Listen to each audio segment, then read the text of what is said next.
Надад нэг 3 тодруулах зүйл байна. За эхний сэтгүүлчд бол одоо хүний эрхийг хамгаалагч дээр санал нэг байна. Тэгээд энэ тоо баримтаас харахад 2023 онд дэлхийн одоо 109 орноос одоо хэвлэл мэдээллийн эрх чөлөөгөөрөө манай улс бол 88 дугаарт байсан. За 24 онд бол 180 орноос 109 дугаар байранд ороод 21 жилийн хугацаанд 21 байр ухарсан. Тэгээ энүүнийхээ одоо шалтгааныг за хэвлэл мэдээллийн одоо хууль зүйн орчин болоод 21 байраар ухарсан байна. За хамгийн ноцтой нь сэтгүүлчдийн эрх чөлөөнд халдаж байгаа энэ үзүүлэлт бол 34 байраар ухарсан учраас 1 жилийн дотор одоо энэ 21 байраар хэвлэл мэдээллийн эрх чөлөө ухарсан байна гэсэн ийм дүгнэлт тайлан бол бид нар авсан. За тэгэхээр энэ дээр юу харагдж байна гэхээр за яг хэвлэл мэдээллийн эрх чөлөөний тухай хууль бол одоо хэлцэгдэн нэлээд олон одоо зүйл заалтууд орсон нэлээд дэлгэрэнгүй ийм хуулийн төсөл орж ирсэн байгаа. За энэ дээр бол энэ салбарынхан болон одоо энэ хурал дээрээс өргөн хэлцүүлэх явна гэдэгт бол одоо ойлгомжтой байна.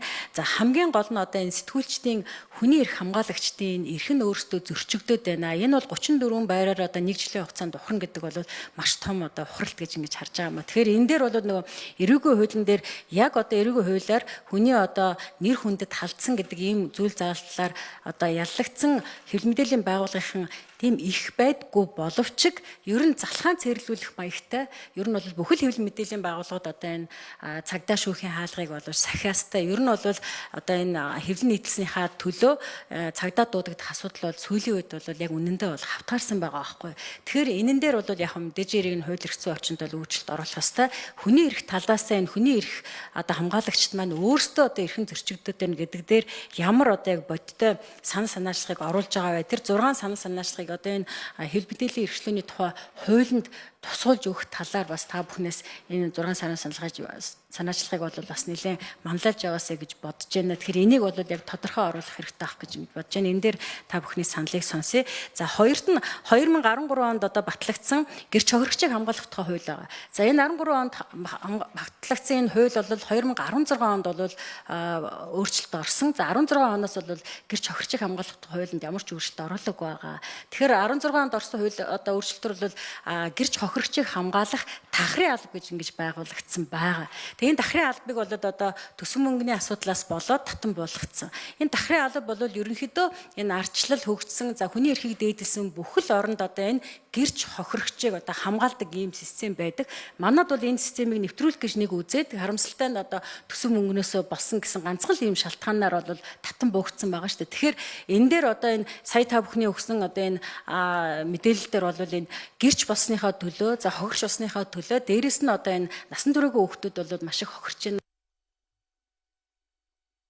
1 минут авах уу? За 1 минут сонгож. Тэгэхээр энэ дээр энэ тахрын албыг байгуулах тал дээр энэ тодорхой санаачлахыг манай хүний эрхийн комиссаас гаргаач гэсэн ийм 2 дахь одоо асуулт байна. За 3-т нь ер нь бол энэ үзэл бодлоо илэрхийлснийхаа төлөө ялангуяа энэ дээр бол залуучууд их хамрагч байна. Гав гинжтэй одоо бас энэ хохир одоо ял авдаг. Энэ байдал бол гэрт байгаа нөгөө бага насны хүүхдэд бол сэтгэл зүйн хувьд маш том дарамтд орд юм байна. Тэгэхээр энийг бол энэ хөгжсөн орнуудад бол энийг хүүхдийн эрхийг зөрчиж гэн гэсэн юм одоо зөрчил гэж үздэг юм байна л да. Гэтэл манайд сүүлийн үед одоо ялангуяа үзэл бодлоо илэрхийлсэн бага насны хүүхдэд залуучууд бол гав гинжтэй 1 жил, 2 жил, 3 жил гэдэг энэ бол яг байд юм байна л да нэг хэсэг хугацаанд тий. Тэгэхээр энэ дээр бол нэг бага насны хүүхэд тохирч байгаа гэсэн ийм үзүүлэлт энэ дээр та бүхэн судалгаа шинжилгээ хийсэн болов уу? За ийм 3 асуудал. За 4 номер. Тэгээ гишүүний асуултанд хариулъя. За эхний удаад бол энэ манайх хэвлэлийн эрх чөлөөнийхөө юугаар эрс одоо муу гэсэн энэ үнэлгээ авсан хэвлэлийн интгсээрээ тийм энэ бол яхаа аргагүй олон чухал хүчин зүйлүүдээс шалтгаалж байгаа. Нэгдүгээр бол зайлшгүй хэвлэлийн эрх чөлөөний тухай хууль 1998 оноос өнөөдрийн хүртэл хэрэгжихтэй хангалттай хэрэгжээгүй шинэ хуулийг одоо бий болгож батлах санаачлагууд дутмаг байгаа гэдэг асуудал бол яхаа аргагүй орж байгаа.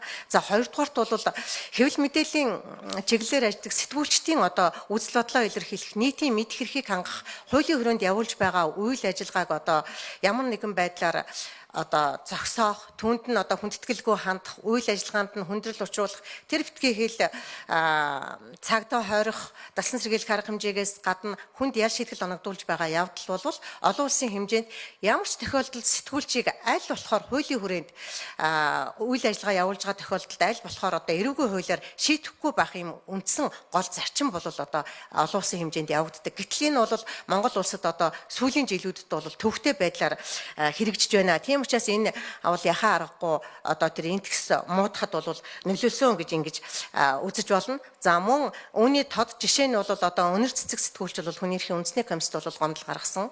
За энд бол хоёр талаас нь авч үзэх шаардлагатай. Зайлшгүй гэмтрийн шинжтэй үйлдэлүүд байгаа бол түүнийг бид хүний эрхийн үндэсний комиссийн тухай хуулийн 22-оор бол тэр үйлдэлтэнд бид нар орох ийм хууль зүйн боломжгүй. За гэхдээ хүний эрх хамгаалагчийн одоо үйлдэлийг даслан зогсоосон тэр хүний одоо хариуцсан явуулдаг, эрхлэн явуулдаг хуулийн этгээдийн бүх контентийг бүхэлд нь одоо хааж олон нийтийн мэдэх эрхийг одоо зөрчсөн. За мөн сэтгүүлчийн үзэл бодлоо илэрхийлэх эрхийг одоо зөрчиж байгаа явдал бол хүний эрхийн зөрчлөө нэ гэж хүний эрхийн үндэсний комиссаас үздсэн. Магадгүй зөрчилтэй контент байгаа бол тэрийг одоо тодорхой хугацаанд хязгаарлах асуудал байна уу гэхээс биш, бусдыг бүгдийг нь буруутгаад сэтгүүлчийг тэр чигээр нь харлуулаад тэгээд бас хорихлоор оногдуулж байгаа явдал бол энэ бол хүний эрхийн том зөрчлөө гэж ингэж бид үзсэн.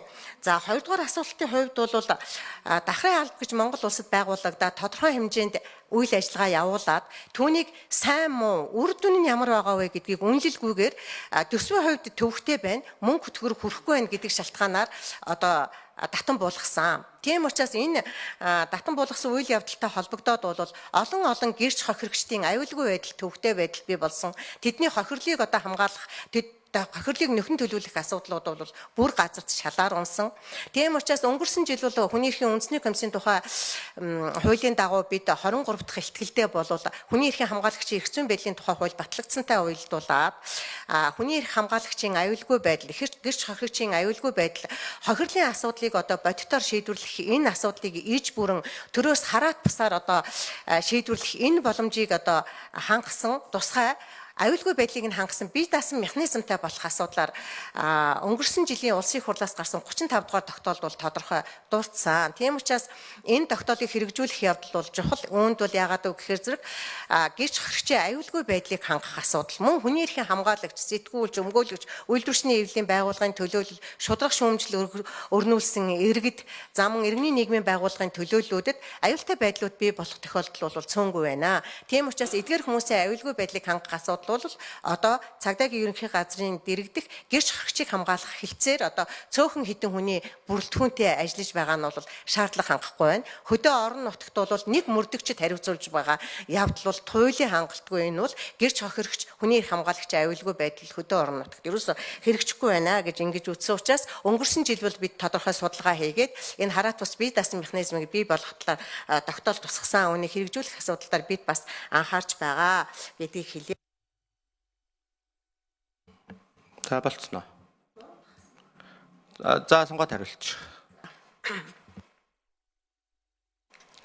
Үзэл бодлоо илэрхийлсэний төлөө захим гав одоо хийгээд байж байгаа нь одоо гэртээ хүүхдүүдэд айлгах, ичээх, за мөн одоо зарим тохиолдолд одоо тэр нөгөө гавных нь хугацаанд дуусах, за ингээд энэ байдлаасаа болоод тэр захим гав өөр юугаар өөрчлөгдөх, өөр ялаар солигдох хүртэл ийм төвтэй байдлууд бол бий болж байна. Тийм учраас энэ дээр бол яхаа аргагүй одоо үзэл бодлоо илэрхийлсэний төлөө, шударга шүүмжлэл өрнүүлсэний төлөө торгох ял өндөр байгаа, тодорхой хэмжээний ялын санкцууд өндөр байгаа явдал бол зайлшгүй одоо ардчилсан нийгэмд бол тэр дундаа сэтгүүлчид шударга шүүмжлэл өрнүүлсэн иргэдийн эрх ашиг хамгаалахад бол хүндрэл учруулж байна гэсэн ийм ерөнхий саналыг бол бид бас энэ удаагийн ихтгэлийн тодорхой сэтгүүлчийн энэ бүлэгт бол бас оруулсан байгаа. Тийм учраас энэ асуудлыг бол бид цаашид анхааран хэрэгжүүлэх талдаар бол анхаарна гэж ингэж бодож байгаа. За мөн хоёрдугаарт өгсөн саналдаар бол энэ нийтийн ил тод байдлын мэдээлэх тухай хууль бол